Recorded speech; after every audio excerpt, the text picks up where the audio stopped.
அனைவருக்கும் என்னுடைய அன்பான வணக்கங்கள். எங்கள் தலைமுறையில் நாங்கள்லாம் அடைந்த ஒரு மிகப்பெரிய சந்தோஷம், மிகப்பெரிய ஒரு விவரிக்க முடியாத விலைமதிப்பற்ற ஒரு மகிழ்ச்சி, அதையெல்லாம் இந்த தலைமுறை, இப்போ எனக்கு அடுத்த தலைமுறை, அப்போ ஒரு 3 தலைமுறை தள்ளிடலாம். 12 வருஷத்தை ஒரு தலைமுறையாக ஒரு கணக்கு போடுவாங்க. அது அந்த 12 ராசியையும் வியாழன் சுற்றி வர்றதுக்குள்ளே சேஞ்சஸ் நடந்துக்கிட்டே இருக்கும். அதனால் 12 வருஷம் அப்படிங்கிறதுல ஒரு கணக்கு வச்சுருப்பாங்க எப்போவுமே. அது ஒரு உரிமை கோரலில் 12 வருஷமாக உரிமை கோரலை அப்படின்னா அப்புறம் அந்த பொருள் யாருதுன்னே தெரியாது. இந்த மாதிரிலாம் அந்த 12ங்கிறத ஒரு கணக்காக வைப்பாங்க. ஏன்னா 12 வயது முடிந்து 13வது வயது வரும்போது பெருவாரியாக they are attaining puberty. பெண் குழந்தைகள், ஆண் குழந்தைகளும் அது லேசான ஒரு முதிர்ச்சிக்கு வருவாங்க. 17-18 தான் பருவமடைதல் முழுக்க. அதை பற்றி நான் பேசினா வேறு மாதிரி போயிடும். இப்போ நான் சொல்லிக்கிட்டு இருந்தது, ஒரு காலகட்டத்தில் எங்களுடைய தலைமுறையில் அண்ணன், அக்கா, தம்பி, சின்ன தம்பி, நடு உள்ளவன், அப்புறம் பெரியக்கா, சின்னக்கா, நடு அக்கா, தங்கச்சி, இப்படி ஒரு என்ன சொல்கிறது, எல்லா உறவுகளுக்கும் சொற்கள் இப்போ இருக்குது. அந்த உறவை நீங்கள் காட்டுறதுக்கு இல்லை. பெருவாரியான வீட்டை தம்பி தங்கன்னு ஒரு குழந்தை சொல்ல முடியாது. இது என் தம்பி, இது என் தங்க அப்படிங்கிறதே சொல்ல முடியாது. ஏன்னா ஒத்த கருவேப்பிலை கண்ணு மாதிரிம்பாங்க. அது மாதிரி எல்லார் வீட்லேயும் ஒன்று தெளிவாக சொல்லுதுங்க. அம்மா நீ இன்னொன்று பெற்றுக்காதேன்னு கேட்குதுங்க. கொஞ்சம் வளர்ந்த பிள்ளைகள்கிட்ட என்னடா தம்பி தங்கச்சிலாம் வேண்டாமாண்ணா, வேண்டாம். என் பொம்மைக்கு சண்டைக்கு வருவான், என் துணிக்கு சண்டைக்கு வருவான், வேண்டாம். இன்னொரு குழந்தை வேண்டாம் அப்படிங்கிறதுல அப்பா அம்மாவுடைய ஐடியாவை விட இந்த சின்ன பிள்ளைகளுடைய ஐடியா ஸ்ட்ராங்காக இருக்குது. They are not willing to share anything. கையில் இருக்கிற ஒரு ஸ்வீட்லேருந்து, சாக்லேட்லேருந்து, அல்லது ஒரு பொருள்லேருந்து யாரோடையாவது பங்கு வச்சுக்கலாம் அப்படிங்கிறதுக்கு அவங்களால முடியல. இதெல்லாம் சின்ன விஷயம் தானே சார் அப்படின்னு தோணும். சின்ன விஷயம் இல்லை சார். நீங்கள் ராமாயண கதை, மகாபாரத கதை இந்தியாவில் அழியாமல் இவ்வளோ காலம் இருக்க, அதில் ஒரு சட்டிலான ஒரு உணர்வு ஒன்று ஓடுது. அதை யாராவது கூர்ந்து கவனிச்சிருக்கீங்களா? என்ன? சகோதர உறவு, சகோதர பாசம். ராமன் மேலே லக்ஷ்மணன் வச்சுருந்த அன்பு, ராமன் மேலே பரதன் வச்சுருந்த அன்பு, பரதன் மேலே சத்ருகன் வச்சுருந்த அன்பு, ராமலக்ஷ்மணர் மேலே பரத சத்ருகர்கள் வைத்திருந்த மரியாதை. நீங்கள் இதெல்லாம் அப்படி படிக்கணும்.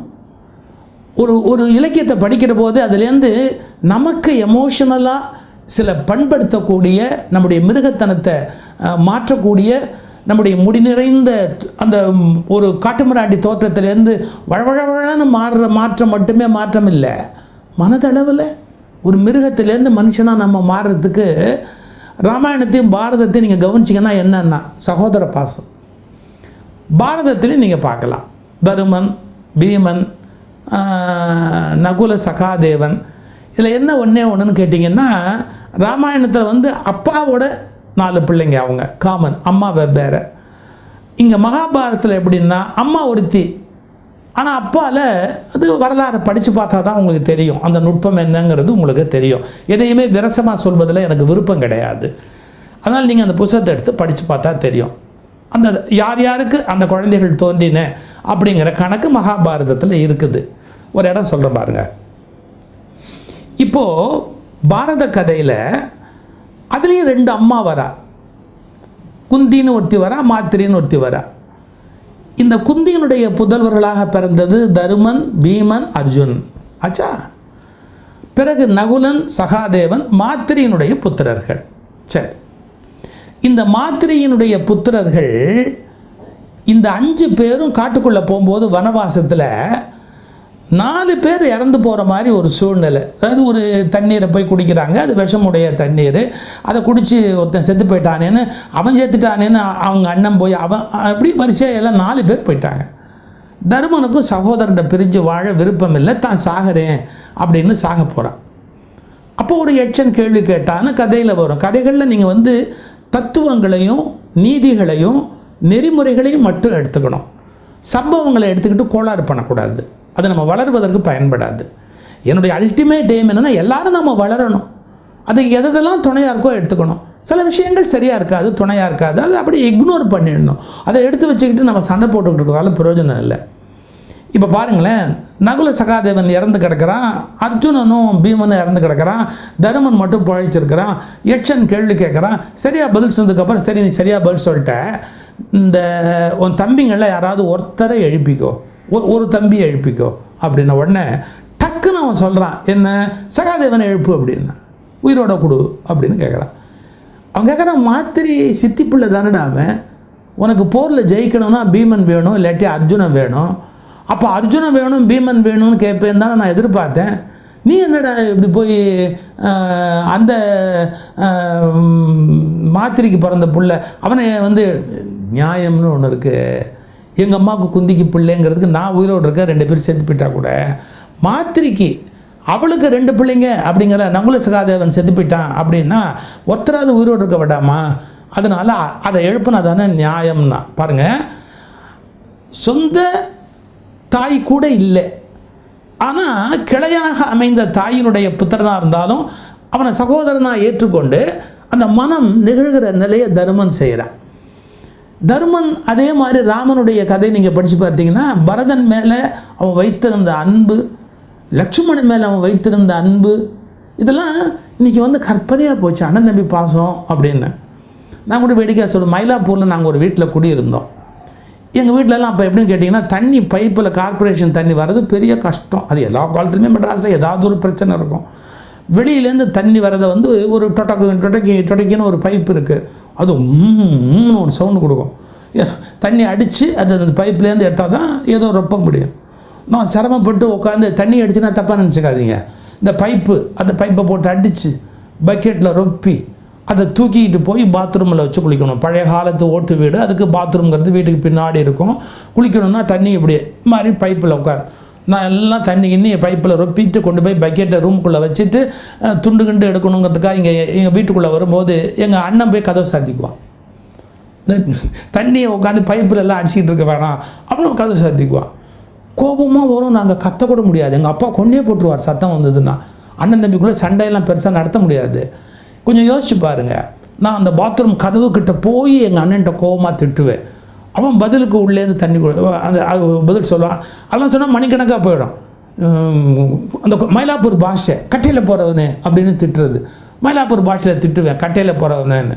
எங்கள் அண்ணன் பிரமாதமாக பேசுவான். நீ மட்டும் என்ன கட்டை வண்டியில் இல்லாமல் பீரங்கி வண்டியில் அப்போ போகிற, எல்லாருமே தானடா அப்போ போகிற கட்டையில், அப்புறம் என்னடா வந்தது, யார் முன்னாடி போகிறதுன்னு பிரச்சனை, நீ முன்னாடி போ. அதாவது அந்த அண்ணன் தம்பிக்குள்ளே கோபத்தாபாக இருக்கும். ஆனால் அண்ணனுக்கு ஒரு உடம்பு சரியில்லைன்னா, அண்ணனுக்கு ஒரு வேலையில் ஒரு பிரச்சனை வருது அப்படின்னா, தம்பிக்கு ஏதோ ஒரு அவமானம் வருது அப்படின்னா, அண்ணன் தம்பிக்குள்ளே ஒரு பதப்பதப்பு இருக்கும். ஸ்கூலில் வந்து சண்டை போடுவோம், வாத்தியார் அடிச்சிட்டாரு அப்படின்னா அண்ணன் வருவான். லூஸில் யாராக்கும் ஸ்கூல்லேயே நம்மளை இன்னொருத்தவனா அடிச்சிட்டான்னா அண்ணன் என் தம்பி மேலே எவன்டா கை வச்சான் அப்படின்னு வந்து அண்ணனும் தம்பி நம்ம அண்ணன் வந்து நிற்பான். இந்த மாதிரிலாம் ஒரு நெகிழ்ச்சியான உறவு முறைகள் இருக்குது பாருங்கள். இந்த காலத்து குழந்தைங்களுக்கு கிடைக்கலையே. ஃப்ரெண்ட்ஸ் இருக்காங்க, ஐ அக்ரி, கிட்டத்தட்ட அந்த இடத்த அவங்க தான் ரொப்புறாங்க. ஃப்ரெண்ட்ஸுங்கிறவங்களே அண்ணன் தம்பி ஆகிட்டாங்க. இப்போ லைன்ஸ், ரோட்ரி, ஏன் பல நிறுவனங்களில் பழகிறவங்களே அப்படின்னு கேட்டால் அவங்க ஒரு ஃபேமிலி மாதிரி ஆகிடுவாங்க. யார் வீட்டில் நல்லது கெட்டதுனாலும் அவங்க தான் போய் நிற்பாங்க. ஆஸ்பத்திரி போகணுன்னாலும் நிற்பாங்க, ஆஸ்பத்திரியில் துணைக்கு இருக்கணுன்னாலும் இருப்பாங்க. இதெல்லாம் நான் அப்ரிஷியேட், நான் ஒன்றும் குறை சொல்கிறேன்னு பொருள் இல்லை. முன்னெல்லாம் அண்ணன் தம்பி அப்படி உயிரை விடுவோம். இதுக்கு எத்தனையோ சினிமா வந்துருச்சு, பாட்டு வந்துருச்சு, எல்லாம் வந்துருச்சு. இப்போ அது இல்லாமல் அப்படி ஒரு உறவு அப்படிங்கிற சுகமே குழந்தைங்களுக்கு இல்லாமல் போயிடுமே. ஒரு கதை ஒன்று படித்தேன். தென்சிங்னு என்னுடைய நண்பர் ஒரு புத்தகம் எழுதியிருந்தார். அதுக்கு முன்னுரை வேணும்னு என்னை கேட்டார். நான் அவருக்கு எழுதும்போது இந்த படித்த கதை ஒன்று, ஒரு அண்ணன் தம்பி. இந்த அண்ணன் தம்பி 2 பேரும் வயலில் விவசாயம் பண்ணுறாங்க. வயலில் விவசாயம் பண்ணும்போது அவங்க ரொம்ப நேர்மையான சகோதரர்கள். அந்த விளைச்சல் என்ன வருதோ அந்த விளைச்சலை கொண்டு வந்து வச்சு அண்ணனும் தம்பியும் சரி சமமாக பிரிச்சுக்கணும். எவ்வளோ வருதோ, இப்போ வச்சுக்கோங்களேன், 100 மூட்டை நெல் வந்ததுன்னா உனக்கு 50 மூட்டை, எனக்கு 50. 2 பேரும் சேர்ந்து பாடுபடுவாங்க. தண்ணி அந்த வயலுக்கு நிறைக்கிறது, உழறது, களை எடுக்கிறது, எல்லாமே அவங்க கரெக்டாக செய்வாங்க. எவ்வளோ நெல் மூட்டை விளையுதோ ஆளுக்கு 50 மூட்டை அப்படின்னு பிரிச்சுக்குவாங்க. என்னன்னா 50 மூட்டை பிரித்ததுக்கு அப்புறம் அண்ணன் ஒரு நாள் நினைக்கிறான், நாம் வந்து தம்பி குடும்பம் பெரிய குடும்பம், தம்பிக்கு ஒரு புள்ள கூடன்னு வச்சுக்குவோமே, நம்ம இப்படி சரியாக பங்கு பிரின்னு கேட்டால் அது சரியில்லை. தம்பி குடும்பத்தில் ஒரு புள்ள எக்ஸ்ட்ராவாக இருக்குது, அதனால் சாப்பாடு செலவாகும். நம்ம ஒன்று பண்ணிடுவோம், நைட்டோட நைட்டாக ஒரு 10 மூட்டை நெல்லை கொண்டு போய் தம்பி வீட்டில் வச்சுருவோம், தம்பி வீட்டுக்குள்ளே கொண்டு போய் வச்சுருவோம். நம்ம கொடுத்தா தம்பி வாங்கிக்க மாட்டான், நியாயமாக இருக்கணும் அப்படின்பா அப்படின்னு மூட்டையை தூக்கிட்டு வரான். ஒவ்வொரு மூட்டையாக தூக்கிட்டு வந்து 10 மூட்டையை தம்பி வீட்டுக்குள்ளே எடுக்கிறான். யார்? அண்ணன். அப்புறம் மறுநாள் எல்லாம் பண்ணிவிட்டு அவன் தன்னுடைய நெல் மூட்டையை வந்து பார்க்கலாம், வியாபாரத்துக்கு போகலான்னு பார்த்தா பெரிய ஆச்சரியம் என்னென்னா கரெக்டாக 50 மூட்டை இருக்குது. ராத்திரி நாம் தானே கொண்டு போய் தம்பி வீட்டில் வச்சோம், எப்படி இருக்குது அப்படின்னு. சரி, இப்போ அதை பெருசுப்படுத்த வேணாம், பிரச்சனை பண்ண வேணாம்னு விட்டுட்டேன். மறுநாள் ராத்திரி அதே மாதிரி 10 மூட்டையை கொண்டு போய் திரும்ப தம்பி வீட்டில் வைக்கணும் அப்படின்னு போய் தம்பி வீட்டில் வச்சுட்டு அப்பா நிம்மதி அப்படின்ட்டு வந்து படுத்துட்டான். மறுநாள் காலையில் ஏஞ்சி போய் பார்த்தா என்ன இருக்குது? 50 மூட்டை இருக்குது. என்னடா பேயா பிசாசா, நம்ம கொண்டு போய் அங்கே வச்சுட்டு வரோம், அப்புறம் மறுபடியும் இங்கே வருது, இன்றைக்கி என்னன்னு பார்க்கணும் அப்படின்னு முடிவு பண்ணிவிட்டு நைட்டு முழிச்சிருந்து உட்காந்து பார்க்குறான், என்ன நடக்குதுன்னு பார்க்கணும் நம்ம வீட்டில் அப்படின்னு. தம்பி 10 மூட்டையை கொண்டாந்து இங்கே வைக்கிறான். என்ன நினைக்கிறான்?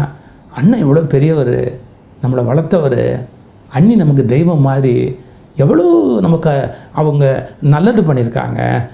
சின்ன வயசில் அண்ணன் நம்மளுக்கு உருட்டி சாப்பாடே போடுவானே, நமக்கு ஒன்றுன்னா ஸ்கூலில் வந்து சண்டை போடுவானே, அந்த அண்ணன்கிட்ட போய் அண்ணன் 10 மூட்டை எக்ஸ்ட்ரா எடுத்துக்கன்னு சொன்னால், போடா தர்மம்னா தர்மம், நியாயம்னா நியாயம், நீ உன் பங்கை பிரிச்சுக்க அப்படின்னு பேசுவான். சுடுமூஞ்சி. நம்ம அண்ணனை எதிர்த்து பேசவும் முடியாது.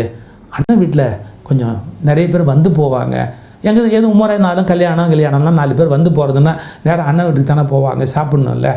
10 மூட்டையை நம்ம கொண்டு போய் அண்ணன் வீட்டில் வச்சுருவோம்.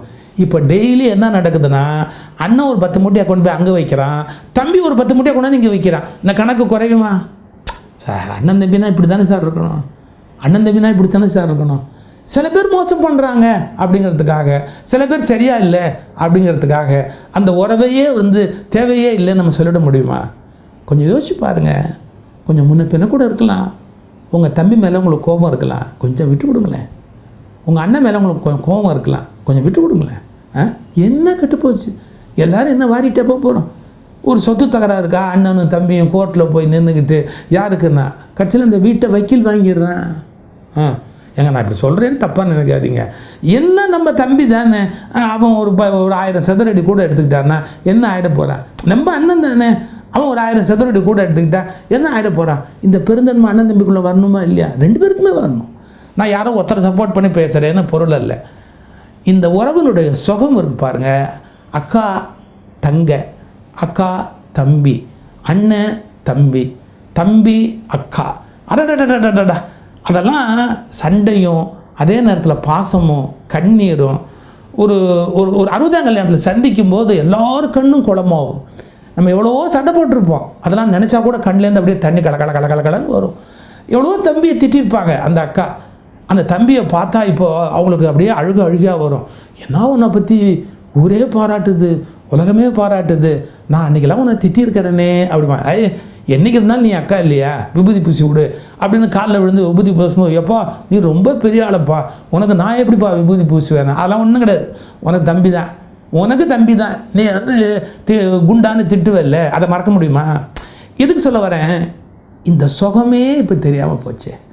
அண்ணன் தம்பி அக்கா தங்க, அண்ணன் தம்பி அக்கா தம்பி, இந்த உறவனுடைய சுகமே தெரியாமல் போச்சு. ராமாயணமும் பாரதமும் பேசு பொருளாயிற்று, வாழும் பொருளாக இல்லாமல் போயிற்று. சகோதர உறவு சில இருந்தும் கோர்ட்டு வாசலில் நிற்கிறார்களே, கையெடுத்து கும்பிடுகிறேன். ஒரு 10ஓ 15ஓ லட்சங்களில் ஆயிரங்களில் வீணாவது தவறல்ல. அண்ணன் தம்பி குடும்பங்களுக்குள் வழக்கு நடத்தாதீர்கள். எவ்வளவு தூரத்துக்கு வழக்கை நிறுத்த முடியுமோ அவ்வளவு தூரத்திற்கு கோர்ட்டை விட்டு வெளியில் வாருங்கள்.